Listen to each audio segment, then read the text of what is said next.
রোজকার মতন পুজো তো আমার কমপ্লিট হয়ে গেছে। এদিকে রান্না অনেক কিছু হচ্ছে, তো ইলিশের মাথাতে চচ্চড়ি হয়েছে, আর এদিকে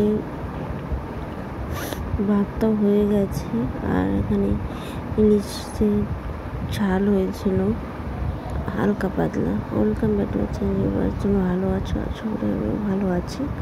পড়ার বয়সটা আসতে, তার কারণ শরীরটা তো ভালো আছে, সবই ঠিক আছে।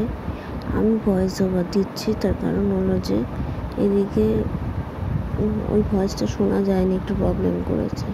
বিকালে বই নিয়ে বলছি, তোমার সাথে শেয়ার করছি আমার স্পেশাল পেপার আর রবীন্দ্র সাহিত্য, তো তারই কিছু অংশ রয়েছে এখানে। রবীন্দ্রনাথ তো একটু না অনেক বড়। তো চলো ভিডিওটা শেষ করব, কিন্তু শরীরটা এখন কালকের থেকেই কেমন একটা খারাপ লাগছিল, আর আজকে তো সত্যি খারাপ হয়ে গেল। এদিকে সানডে আমার এক্সাম, আমি জানি না কী করবে, যে সব পড়ে আছে। রাতে একটু সব গুছিয়ে রাখবো এখনই। আর প্রচণ্ড ঘুমও পাচ্ছে, এনার্জিটা না প্রচণ্ড লো হয়ে আসছে। তো চলো শেষ, টাটা বাই।